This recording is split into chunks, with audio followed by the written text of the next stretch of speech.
Coming up today, Scott Seaton has always had a passion for creating art and telling a story through his work. His story, though, is unlike many others. Scott was ready to donate his kidney until he ended up needing a kidney himself. Today, we see how he's doing years out from his transplant and how he's using his art to pay it forward.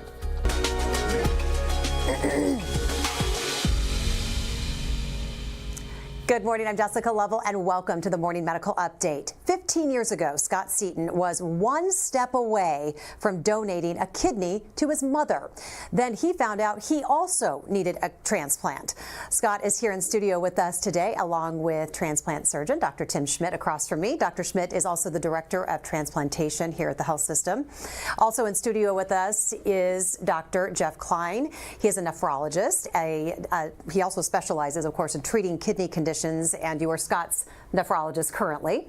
So we're going to talk a little bit about that. And Scott, 15 years out from a kidney transplant, oftentimes docs, we hear people right after they get out of a transplant and just how they're doing and moving forward in those first initial steps. But 15 years out, how are you doing and how are you feeling? I'm doing good. I'm doing really well, actually. I mean, it's such a blessing to make it this long and keep going, and they're taking real good care of me to keep adding years on to this kidney. A lot in my life has changed from that day. I mean, I was a single person going into a transplant, and now I'm married with 3 kids, and they're 10, 9, and 6. So what do you tell the kiddos? Just, I don't know. Do you talk about your transplant with your family? A little bit, but not too much yet. It's just part of who you are? Yeah, I mean, we always test them. We have a running urine test every checkup, just to make sure the kidneys are good. They know about it, but not too much detail for the kids. They're still pretty young. We'll talk about that as far as the genetics behind it all. But your journey to a new kidney, pretty remarkable, because your mom needed a kidney, and both you and your brother happened to be a match. Is that correct? Correct. So tell us about, you got to paint this big picture, because we're starting to, I always say you have to kind of paint a diagram of who donated to who and who ended up with whose kidney. So my mom was going through dialysis, and my brother and I started the donation process. So started doing the testing in the labs and everything. And for whatever reason, they picked me to go first in the testing. So I went through all that testing, full day of, well, it was more than a day, but a lot of tests. And then at the end of it, they found out that I needed a kidney as bad as my mom. I was about 18% kidney function, and I didn't really know it and didn't really feel it. Like, it's not like a stomach pain where you know something's wrong. It just kind of gradually fails, but you don't really know it. Looking back, you could maybe pinpoint it, but in the middle of it, you're not really sure. So my brother ended up, instead of testing for my mom, started to match towards me, and we ended up being a perfect match in our blood antigens. So it worked out well there. And then my mom received her kidney from her brother, my uncle. Wow, and how's mom doing? She's doing great. And uncle's doing well? Doing well. Everyone in the family is doing really well. So your kidneys were functioning at 18%, and Dr. Klein, that's a story we hear a lot, is that you don't really know how sick you are until you find out how sick you are, and you get that transplant, and then you're like, wow, I feel so much better. But looking back, what does it mean to operate on 18% of kidney function?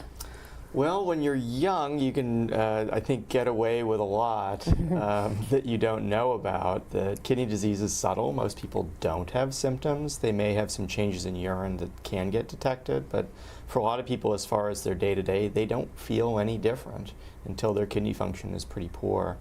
And so, particularly in Scott's case, where he seems to have some sort of genetic predisposition to kidney disease, but we don't know what that is. Having done the testing, everything came up negative. And that was just a couple of years ago that we met, that we did the testing. So I think that's one of the challenges in kidney disease, is that it isn't this big, obvious smoking gun. It's something that is much more subtle for many people. So no idea what would have caused the kidney failure? Well, we know that it's some subset of what we call glomerulonephritis, where the filters get inflamed and slowly fail over time. So patients can have protein in the urine, blood in the urine. But as far as symptoms, there can be few, if any. So in patients like that, it's important to see a doctor regularly, particularly if you know there's a family history, so that things can get checked out. So at 18%, how long would he have had? How long can you operate at 18% before you start going down, down, down, and start to feel those symptoms? Yeah, it depends a lot on how quickly people got there. That for people that lose function quickly over weeks, then they get symptomatic pretty much right there, or under 20%. For a lot of people, though, if they've had a gradual change in their kidney function, then they may not have symptoms until a little bit later, into the kind of lower teens, maybe even 10 or below. So I want to talk about the genetics behind it. We have son and mother, and now Scott mentioned he has 3 children. So what does it mean as far as testing, genetic testing, and down the road for the kids? Well, genetic testing is still, I'd say, maybe somewhere between its infancy and its early years. It's something that we use and is actually recommended now in guidelines for individuals that we diagnose with kidney disease to check. That for individuals that are young, there appears to be some predisposition in many cases toward kidney disease, and it may help us figure out ways to extend the kidney function over time. Scott, tell us about that urine test that your children take. What is that, and what is it looking for? It's just an annual checkup to monitor their urine, make sure there's not proteins, and I mean, the doctors know what they're looking for. Yeah, so what's in there, and what can you tell from those urine tests? Yeah, it's probably as simple as a urinalysis. That really you're just looking for abnormalities in the blood. So if the filters don't work, then you can spill protein or blood or white blood cells, and that's something that can be pretty easily detected on standard testing. All right, Dr. Schmidt, how do we test family members to find out if they can become a living donor? What is that process like? Educate us. I think it starts first with a screening phone call. A lot of times someone will call in to say, hey, I want to be a donor, and then they'll kind of go through a questionnaire to make sure they don't have medical problems, they don't have things like diabetes or hypertension, they're otherwise healthy, and then after they pass a screen phone interview, then we'll bring them in for testing. And the testing could include first starting with the blood type and cross-match to make sure they match the recipient, and then you go through the labs, the scans, and the kind of the psychosocial evaluation to make sure they're doing it for the right reasons and there's no coercion or any other things that we can detect that would be not in the patient's or the donor's interest. And you always say, you know, when the donor is the person that comes into the hospital, and we're working to make sure they're the most healthiest person in here, right? Yeah, that's why Dr. Coomer, who does most of our donors, is bald and stressed out looking because he has to operate on healthy people.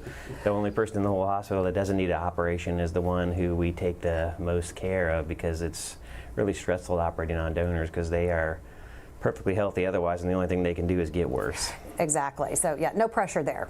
So of course, the choice to have Scott move forward in that donation ultimately saved his life. But tell me what makes him what would have made him a good candidate at that point? He was young. Before he knew it, thought he was otherwise healthy. The labs detected that his kidneys weren't functioning. And so those two things, if you're healthy, young, those are great donors. And then matching, you know, if you're the right compatible blood type, and then the donor does not make antibodies against the recipient, and family members tend to have more things alike than they do not alike, so that makes them good matches sometimes. Scott, what was it like going through that process for someone listening who might go, I wonder if living donation is for me? What can you explain to them? It's definitely worth it. I mean, even at the minimum, they will find something out if you have something wrong just through the testing. But I mean, people care, and you care about family members and loved ones, and that's what pushes you to donate. And then I would do it to an anonymous donor as well. I just happen to be on the other side of it, going through it. But I mean, the thought was always there to help someone else. And like the same with my brother, when it was kind of a crazy family discussion when it realized, okay, mom and son need a kidney basically at the same time. So we got our transplants a year apart from each other, and it was a lot of emotional discussions on how we're going to move forward and stuff, and we kind of went the direction that we did.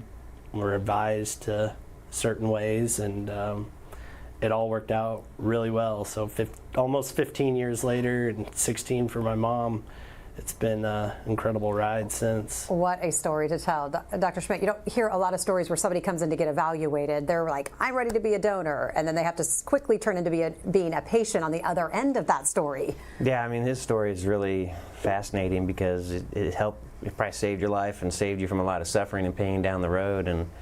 But then, yeah, we do find things like cancer or something that the patient didn't, or the donor didn't know they had, and we discover something that could help them save their life. So I think your story is great, that you were helped, your brother helped you, and then your mom still got helped. It was, yeah, it's wild. that would have been some family discussions about who's first and who's helping who. Yes. A lot of logistics to work yeah. out. And speaking of logistics, so you've got, Scott now has 3 kidneys. Yeah. Remind us why that is. We put the new kidney in the pelvis, sew it to the blood vessels that go to the leg, and then hook it right into the bladder there. So it's more superficial than where the native kidneys are. So taking the native kidneys out is a big operation, and sometimes they still make a little bit of urine, and they still have hormone production, and then the adrenal glands are right on top of them, and you don't want to put somebody through something that they don't need. So it's just not necessary to take that out. No.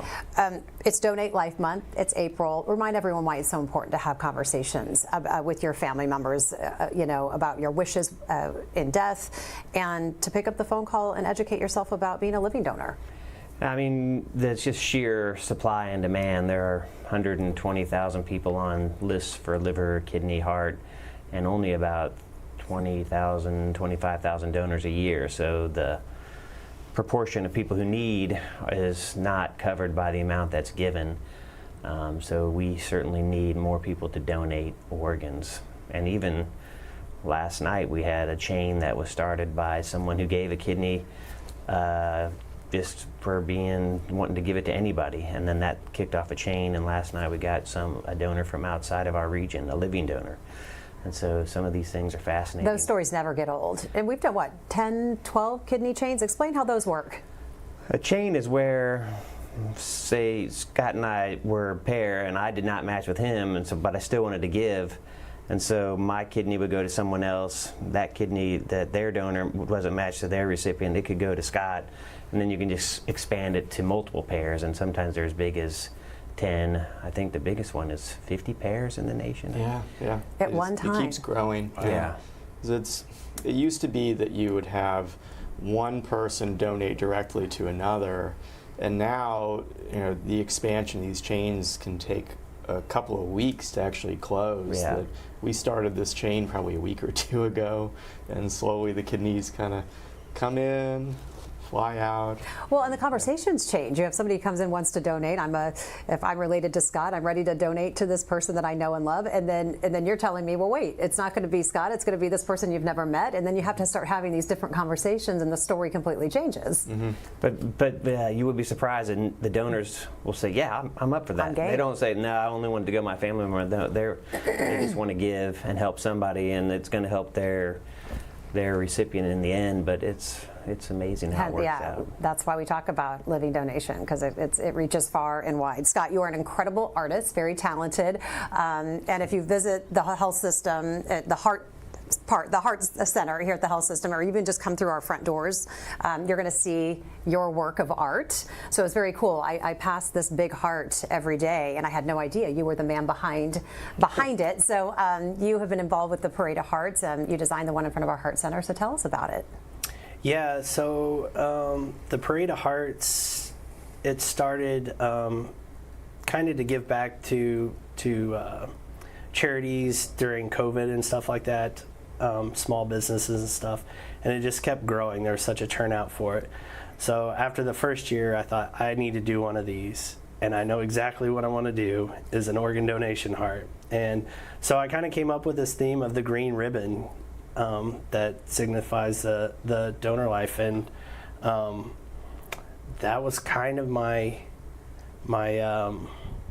inspiration is by becoming a donor, it literally saved my life, and also donors have saved my mom's life, and friends. I've had friends that have had donors, and colleagues that are organ donors and transplant recipients, and it was kind of just to raise awareness to the situation of bring more living donors in, so it doesn't always have to be a tragedy to save someone's life, and one donor can save 8 lives potentially too, so I had like QR codes on there to go to the registry to get donor, and there's also blood, to donate blood as well to help with any medical needs. So your outreach really is about not just telling your story, but really giving people kind of this call to action. Here's where you go, here's what you do, here's where you go to get more information, right? Yep.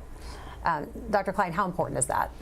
It's extremely important. Both, as Scott mentioned, there's always need from an American Red Cross standpoint for simply blood donation, platelet donation, and then organ donation is a gigantic need that we're always asking for donors and trying to find ways to make things possible for these folks that are waiting on dialysis, trying to find a kidney. And great to know people like Scott are out there in the community spreading the word. And you're on the list to make another heart this year. What could you tell us about it? I am. This one's a little different. It's geared more towards the aquarium at the zoo. It's a little more fun and playful, but you can go see it this weekend. There's a big kickoff where they show 100. There's 100 artists this year, and it's at the American Royal from like 10 to 3, and they're all in one spot before they get taken out into the wild. But there's some really good ones with some powerful messages too. There's something about seeing those hearts around town. I don't know why. Just when I see them, I was like, there's one. And then it just and then to find out the story behind it just makes it all the better. So nice work. Keep it up. Keep it up. Thank you. Be sure to ask your questions. Use the chat on YouTube or Facebook. We are on the X platform, or you can email the Medical News Network. The information is right there on your screen. And while you send in your questions, we'll check on the COVID count for the week. There are 12 active inpatients at the health system as of Monday. That does include one person in the ICU, but not on a ventilator. The census has stayed in the low teens for a few weeks now and even reached into the single digits last week. We're going to hear more from Dr. Hawkinson and Dr. Stites tomorrow on Open Mics with Dr. Stites. Let's get to some questions from our viewers. What's been the biggest change that you noticed after transplant? If you can remember back 15 years ago, what was that biggest change? Immediately having the energy, like a week after the transplant was just so much more energy than I had going in, because I was able to stay off dialysis before my transplant due to the living donor, and it was I was pretty low. I was in the single digits of kidney function before I got my transplant. So after I mean, it's been, the energy level's been back up, and it just gives you a whole new appreciation for life, and Here you are. Yeah. Randy wants to know, does having one kidney count as a pre-existing condition? So if I donate, does that make my future health insurance more complicated? No. Thanks to the Affordable Care Act, no healthcare conditions are protected. Vivian says, thank you. April 30th, I'll be celebrating 10 years with her kidney transplant. So great. Thank you for sharing, Vivian. Jeremy wants to know, how long are people typically on the transplant list before they might receive a kidney? A deceased donor is what he would be talking about. It's increasing in time. I think our wait time is now up in 3.5 to 4 years. Yeah, we're probably getting closer to 4 years. I'd say between 3 and 4. Has that been growing steady over time? Yeah, there are multiple reasons for that. I would just say for anybody that's interested in donation, whether that's living or whether that's signing your donor card, all of that helps shorten the wait for other people, that there is continuous need. Becca wants to know, do you take any medications still after this transplant? Kind of what has been your post-care? Yeah, I've been taking medicine every day, twice a day really. Immunosuppressant medicine to help fight off any kind of antibodies, trying to reject the kidney, the foreign tissue. It's changed a little bit over the years, so I had some it's kind of shifted from like a prograph regiment for a lot of years to now later post. As the years keep going on, I've switch to like an infusion to kind of get me off of the tacromylus. It's a fine line on the tacromylus levels that you have to keep because it can be damaging to the kidney, but it also helps keep it alive. So is that pretty typical for someone post kidney transplant throughout the long haul of life? Yeah, so we talk a lot about the early days of transplant. The long-term care is different, and when Scott met me, he was losing kidney function quickly. He had more protein in his urine, and so we switched around his medicines and got him off one of the medicines that can cause some of that, and onto a once-a-month IV medicine. And that's really helped his kidney function over time and lowered the protein in his urine. So we've been, I think, lucky to have other options, and that's why we continue to follow people on the transplant side over years, is that the technology and the medicine changes, and that evolution allows us to permit longer care with one kidney. Well, speaking of changes, someone would like to know, and we'll start with Scott, wants to know from all of you, like how helpful do you think social media has been as far as outreach and finding a living donor? Oh, I think social media has been a big help. I mean, it spreads so much faster because a friend of a friend, and you share a story, and it just keeps going and growing. And I think it's incredible to do the social media aspect of it. Yeah, Dr. Schmidt, you start to hear all these different ways that people are coming up and getting creative, and who cares? You just want them to find someone. So what are your thoughts on it? I think the hardest part would be for someone to ask for help, and that's just a national problem where if I have disease, my worst fear is I can't take somebody else's kidney. I don't want to ask them for it. So there's been classes, and the American Kidney Foundation even put on the donor advocacy group where someone will help you with your social media platforms to go out there and announce that you do need help, and then that will be a way for you to reach thousands of people to help you. Hard to ask for anything. Yeah, social media has helped a lot of people. Hard to ask for anything these days, but when asking for a kidney or an organ, that's tough. But don't you find that people want to help if they know they could do it? They want to help, and what a great way to reach people. Yeah, what we found over time is that people want to help, they may not know what somebody needs. And so most donors come out of friends and family. And an easy way to reach them is through social media. That's why we have a lot of families that try to help each other, try to help that recipient create some sort of social media coverage, some sort of page that can get shared with others. And from there, we've had a lot of connections. I bet. So here's a question. I saw a headline recently about an equation for calculating kidney function that gave different results based on someone's race. How does race affect kidney function?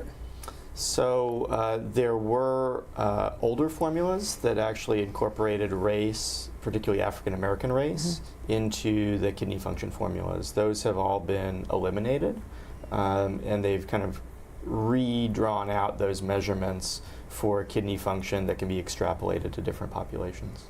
Okay, this question always comes up. What's up with the guy in the news who is living with a pig kidney? Well, that's fascinating.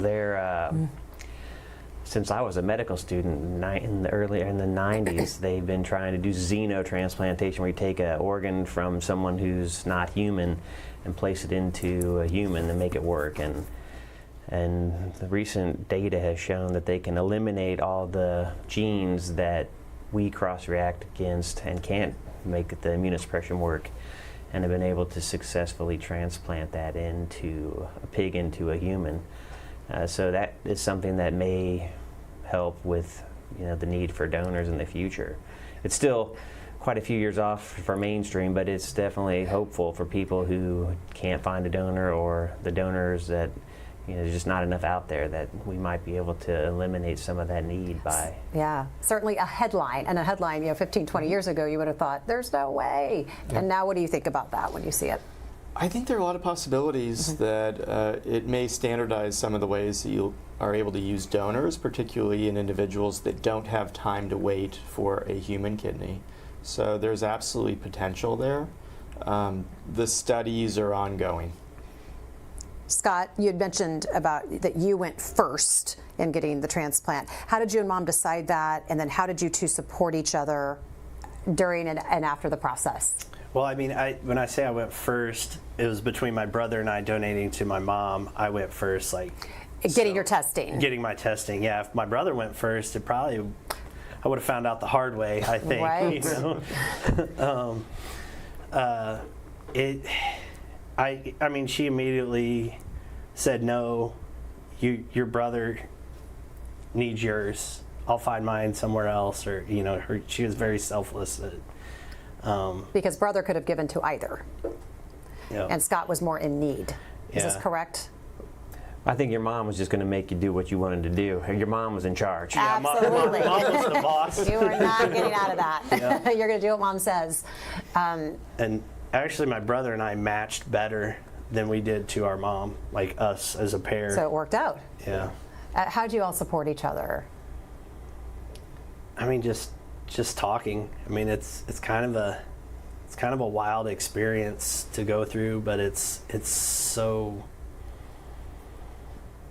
I don't know what the word is. It's an emotional thing, but it's also just insanely gratifying afterwards. You know, like it's you know, we joke around and, oh, thanks for saving my life 15 years ago. It's no big deal, you know. All in a day. But yeah, Yeah. like you really appreciate it day to day, the fact that you're getting this second chance at life to try and make the most of it, you know. And my brother's doing awesome as a living donor. Like, nothing really changed for him. He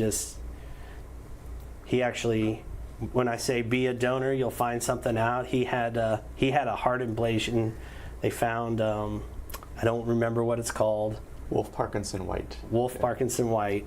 And they did a heart ablation the day before the transplant.